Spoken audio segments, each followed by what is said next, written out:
बेटे और बेटियों, हम सब मिलकर कोरोना के खिलाफ युद्ध लड़ रहे हैं। राहत की बात यह है कि अब लगातार पॉजिटिविटी रेट कम होता चला जा रहा है। 22 अप्रैल को पॉजिटिविटी रेट जहाँ 24.29% था, ये घटते घटते आज 25 अप्रैल को 23.01% हो गया।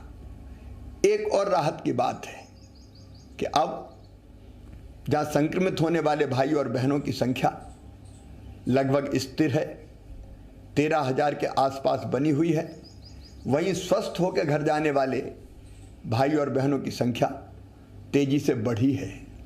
19 अप्रैल को ये संख्या 6,836 थी, 25 अप्रैल को बढ़ के 11,324 हो गई। लगातार स्वस्थ होने वालों की संख्या बढ़ रही है, रिकवरी रेट हमारा बढ़ता चला जा रहा है, लेकिन अभी लंबी लड़ाई बाकी है। और याद रखिए, ये जो रिकवरी रेट बढ़ी और पॉजिटिविटी रेट कम हुआ, इसका सबसे बड़ा कारण है आपका सहयोग।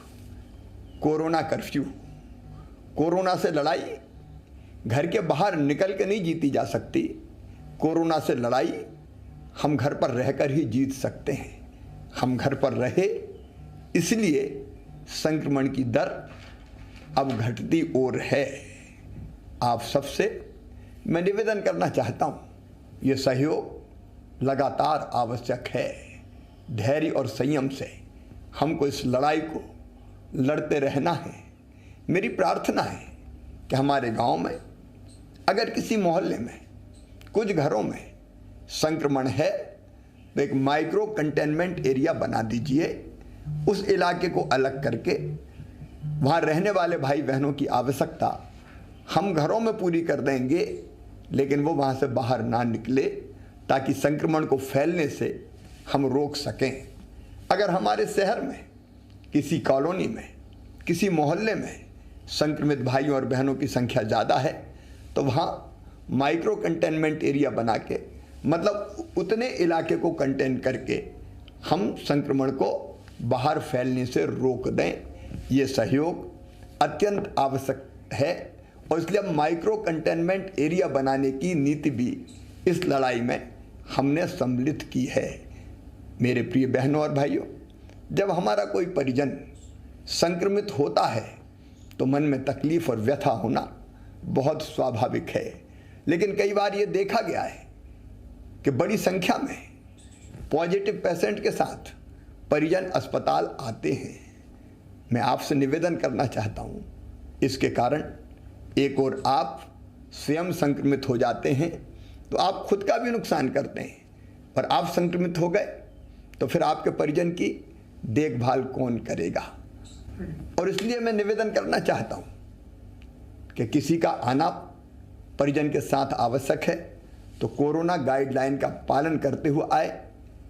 ज़्यादा संख्या में लोग बिल्कुल ना आए, और अस्पताल में तो संक्रमित को भर्ती करवाने के बाद वार्ड में कतई ना जाएं, बिल्कुल ना जाएं।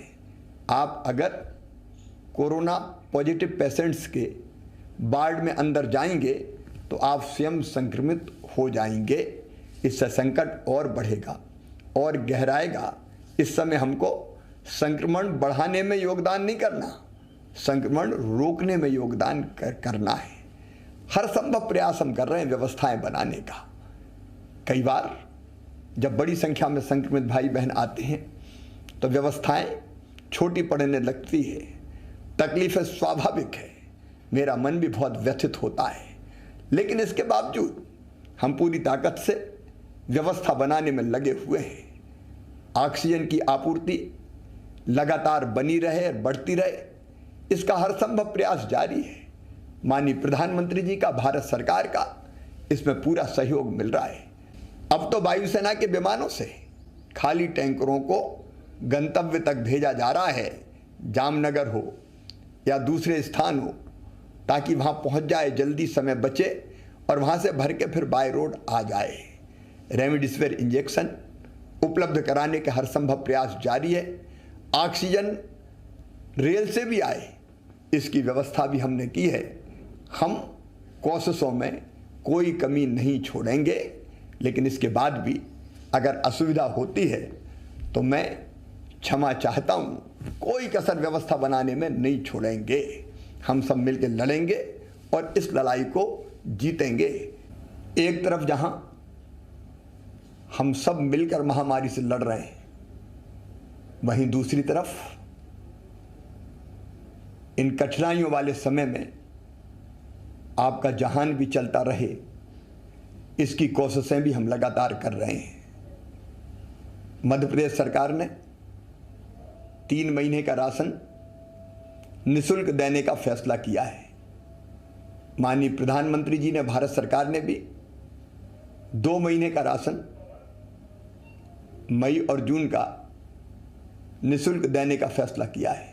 निःशुल्क राशन के साथ साथ हमारे जो स्ट्रीट वेंडर है, चाहे वो शहरी हो, फुटपाथ पर सामान बेचने वाले, छोटा मोटा कारोबार करने वाले या ग्रामीण क्षेत्र के हों, उनके खाते में भी 1000 रुपया डालने का हमने फैसला किया है। जल्दी ही किसानों के खाते में मुख्यमंत्री किसान कल्याण योजना की निधि की एक किस्त भी डाली जाएगी। जनता को राहत देने के हर संभव उपाय हम लगातार करते रहेंगे।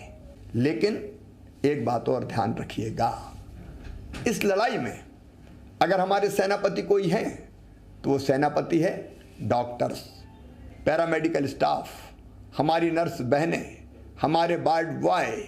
ये अपनी जान हथेली पे रख के, अपनी जान जोखिम में डाल के ये इस लड़ाई को लड़ रहे हैं। इनका सम्मान कीजिए, इनका मनोबल बढ़ाइए, इनकी हिम्मत बढ़ाइए, इनका हौसला बढ़ाइए, ताकि दुगने उत्साह से ये आपकी सेवा में लगे, संक्रमितों को स्वस्थ कर सकें।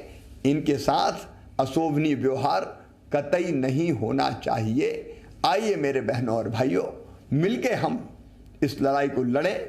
मेरा विश्वास है कि जो रणनीति हमने बनाई है उस पर अगर हम ठीक ढंग से चलते रहे तो निश्चित तौर पर कोरोना हारेगा, हम जीतेंगे। बहुत बहुत धन्यवाद।